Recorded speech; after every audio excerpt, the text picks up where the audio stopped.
अपने प्रिय पाठकों के लिए काजल लेके आई है आज एक नई कहानी, निक्की के वीराने में। जी हाँ, ये शीर्षक है। निक्की निक्की एक बहुत प्यारी सी, सुंदर सी, एक नन्हे कद वाली, छोटे कद वाली चिड़िया थी और उसका कद बहुत छोटा और उतना ही खूबसूरत उसका रूप। और वो निक्की हमारी कहानी की नायिका है। तो निक्की ने चोंच मार मार के फिर से उस कबूतर को बाहर खदेड़ दिया अपने उस घोंसले के पास से। हाँ, अब तो वो घोंसला उसका था, मगर कुछ दिन पहले घोंसले का मालिक ये कबूतर था, ये जोड़ा कबूतर का। पता है क्या हुआ था? लकीली बाय द वे हुआ क्या कि जहाँ होटल के कैंटीन के बैक साइड में उस दीवार पर इस कबूतर के जोड़े ने अपना घोंसला बना रखा था ना, वहीं पर उसको बंद करवा दिया होटल के मालिकों ने, क्योंकि बहुत तिनके गंदा कचरा नीचे गिरता था। उससे उनके होटल की सजावट, सफाई और खूबसूरती में बाधा पड़ती थी, खराब लगता था। तो उन्होंने क्या किया, ऑर्डर दे दिया अपने सर्वेंट्स को, हटा दो इस घोंसले को। और उसमें 3 छोटे छोटे अंडे भी थे,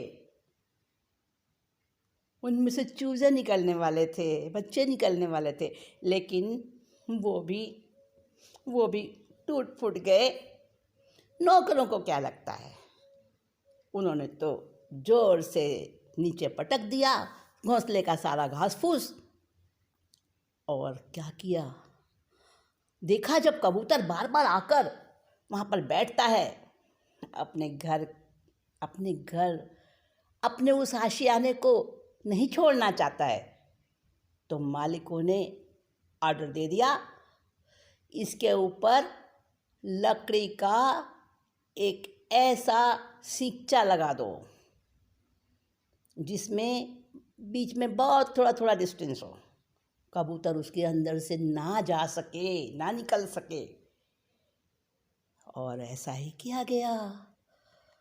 कारपेंटर को बुलवाकर वहाँ पर एक ऐसा जालीदार लकड़ी का सींचा फिट करवा दिया जिसमें से कबूतर नहीं निकल सकता था।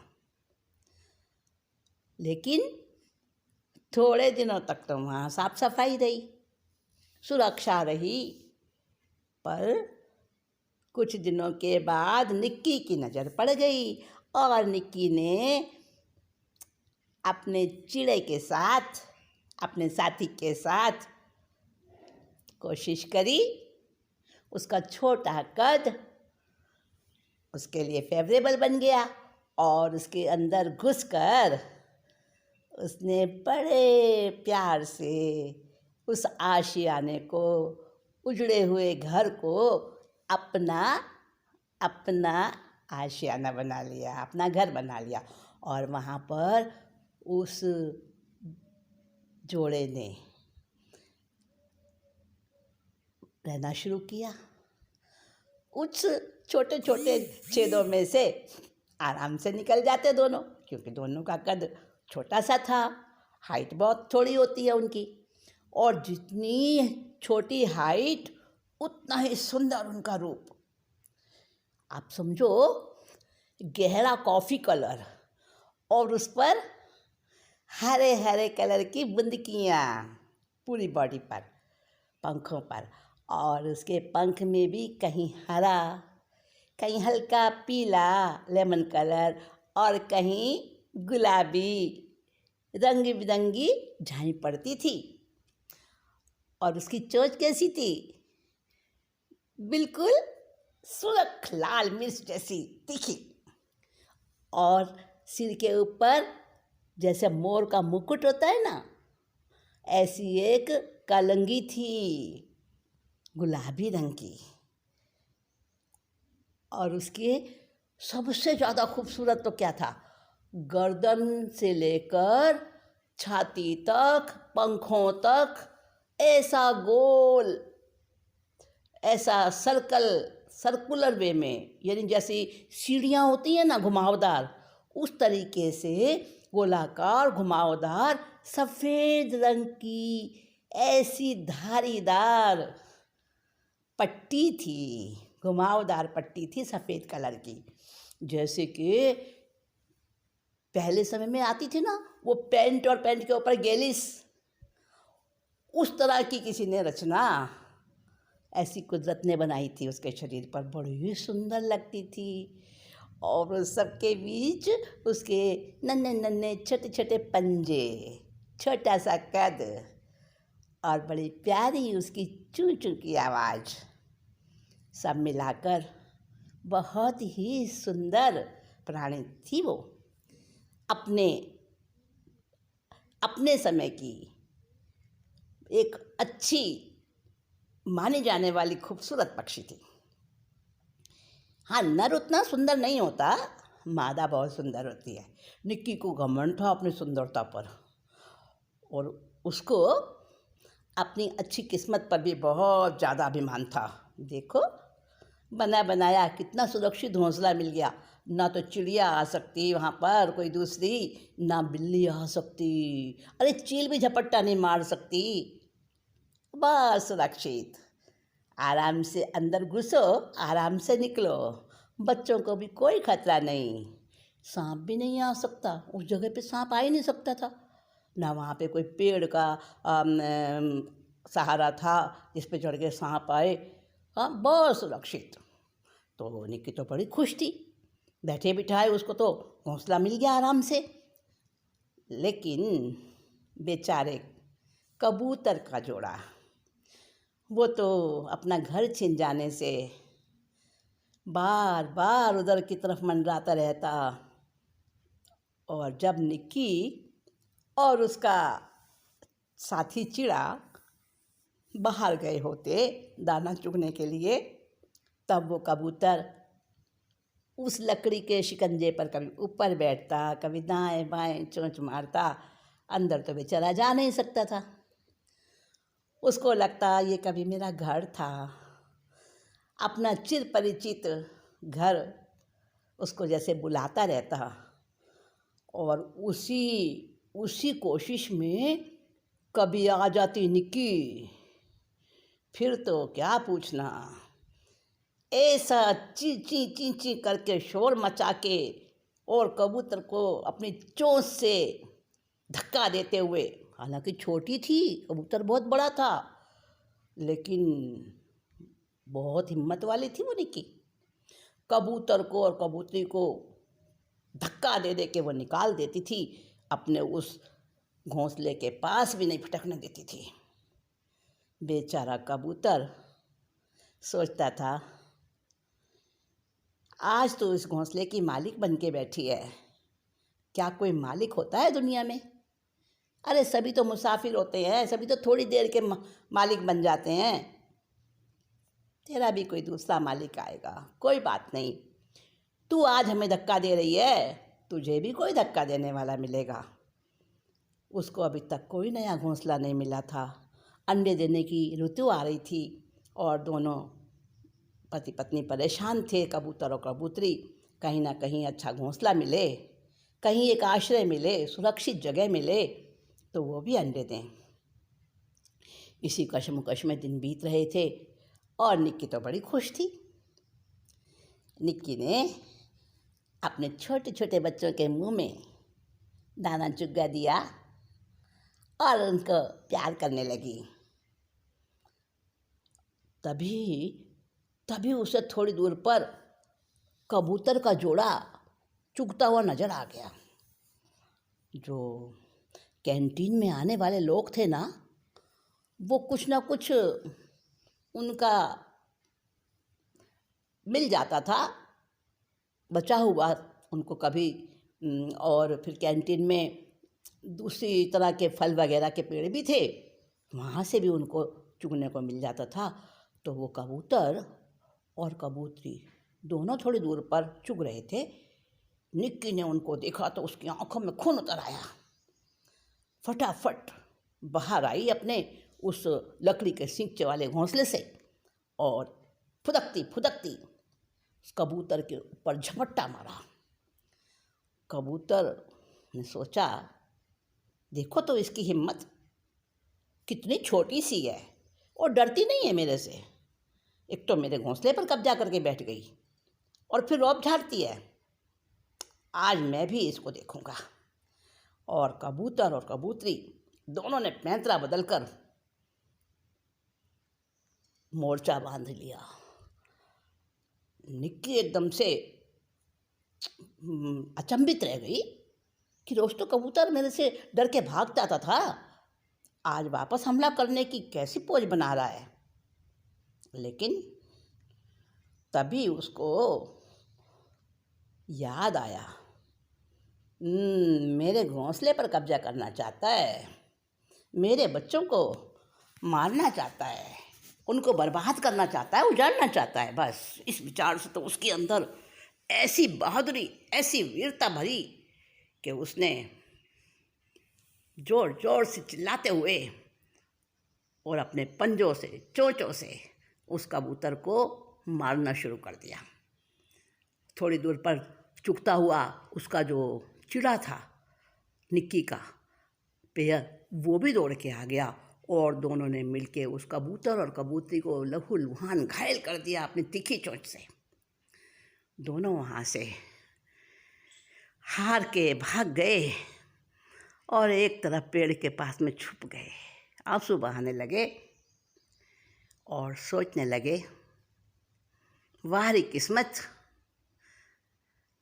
बड़ा हुआ तो क्या हुआ, जैसे पेड़ खजूर, हम ताकत में भी इनसे अच्छे हैं, दिल डोल में भी बड़े हैं, पर देखो तो सही, इससे बार बार हम पिट के चले जाते हैं, क्या वजह, आखिर ये हम पे हावी क्यों हो जाती है। और दूर से बैठकर वो निक्की की तरफ जलती हुई गुस्से वाली आंखों से देख रहे थे। और इधर से निक्की भी कम नहीं थी, वो भी उनको घूर रही थी जैसे कि कच्चा खा जाएगी।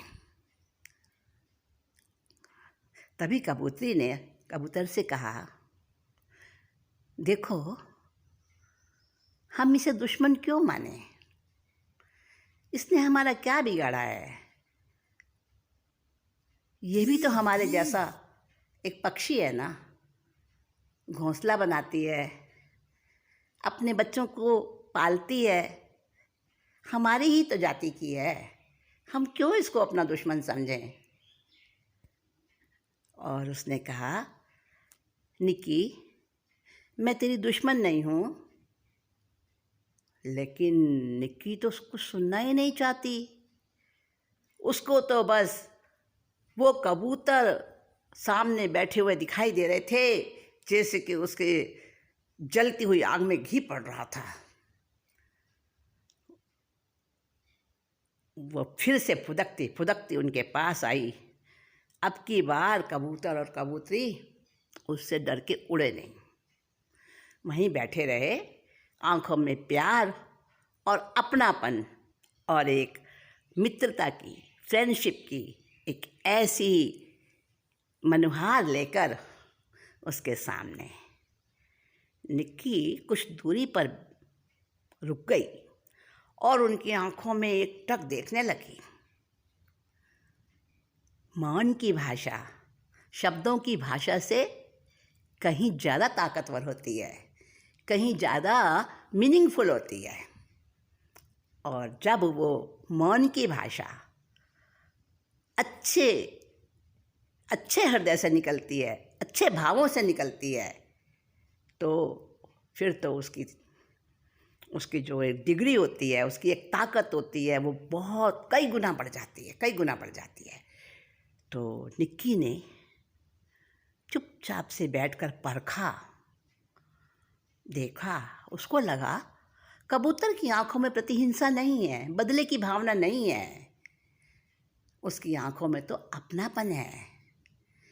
धीरे धीरे कदम आगे बढ़ाए उसने, एक एक पग अपने पंजों को साधती हुई वो धीरे धीरे उस कबूतर के जोड़े के नज़दीक पहुंच गई, बिल्कुल करीब। मगर कबूतर ना तो उसके ऊपर हमला किया दोनों ने, और ना ही उन्होंने कोई किसी प्रकार का कोई रिस्पॉन्स दिया। वैसे ही निश्चल, शांत, वात्सल्य से भरे बैठे रहे। निक्की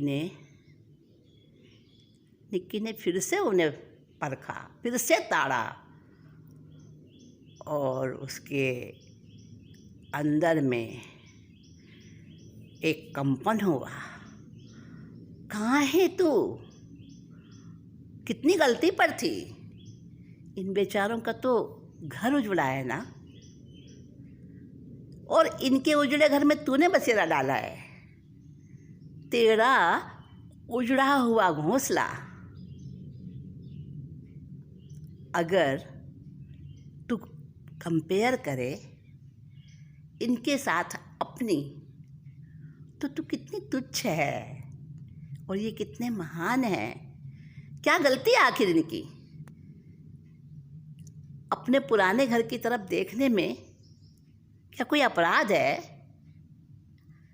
आते हैं ना अपने घर की तरफ, उसकी याद में, तुझे क्यों बुरा लगता है? क्या ये अंदर घुस सकते हैं? हरगिज नहीं घुस सकते। हाँ, तेरा छोटा कद है, इनका तो देखो कितना बड़ा डील है, ये तो जा ही नहीं सकते उन छोटे छोटे छेदों में से। फिर तो क्यों डरती है, क्यों ही नहीं अपना दुश्मन मानती है? और निक्की धीरे धीरे बिल्कुल उनके पास पहुंच गई, और कबूतर और कबूतरी ने उन दोनों को अपने पंजों के नीचे छिपा लिया। निक्की को और उसके साथी को बहुत अच्छा फील हुआ, गर्मी महसूस हुई प्यार की, और उन्होंने जैसे कि उनको कोई बुजुर्ग की छाया मिल गई हो, एक संतोष और ठंडक मिल गया है, उन्होंने उसी तरह से अपने गर्दन को समेट दिया, उनके पंजों में चिपक गए। बड़ा ही सुंदर दृश्य था। होटल के 2 बेरों की नज़र पड़ गई और वो दोनों देखने लगे, देखो कबूतर और इस छोटी चिड़िया का प्यार, अरे वाह। और तभी छोटी छोटी निक्की ने अपनी छोटी छोटी चोंच से मुंह में लिया हुआ दाना उस कबूतर की चोंच में डाल दिया, और बड़े प्यार से अपनी चोंच को उनके चेहरे के ऊपर सहलाने लगी। बड़ा प्यार बरस रहा था उस पल में, और इंसानों को कह रहा था, शर्म करो, तुम कहलाते हो सृष्टि के सर्वोत्तम प्राणी, लेकिन कुछ सबक सीखो इन छोटे छोटे पक्षियों से, जिन्होंने अपनी नफ़रत को प्यार में बदल दिया। और अब कबूतर का वो उजड़ा हुआ आशियाना, जो निक्की का घर था, निक्की का सुंदर घोंसला था, कबूतर उसके अंदर तो नहीं जा सकता था, पर जब भी उसे अपने घर की याद आती ना, वो चला आता, और निक्की का साथी बड़े प्यार से उसको अपने घर के बाहर आकर उसका वेलकम करते, उन दोनों को दावत देते, और उनका उजड़ा हुआ उनका जो घर था, आशियाना था, वो अब खुशियों से महक उठा। बस साथियों, आज की कहानी इतनी सी, आपको पसंद आई होगी। अच्छा, मैं चलती हूँ, अगली बार फिर से एक बहुत सुंदर सी नई सी कहानी लेके आऊँगी। तब तक के लिए नमस्कार।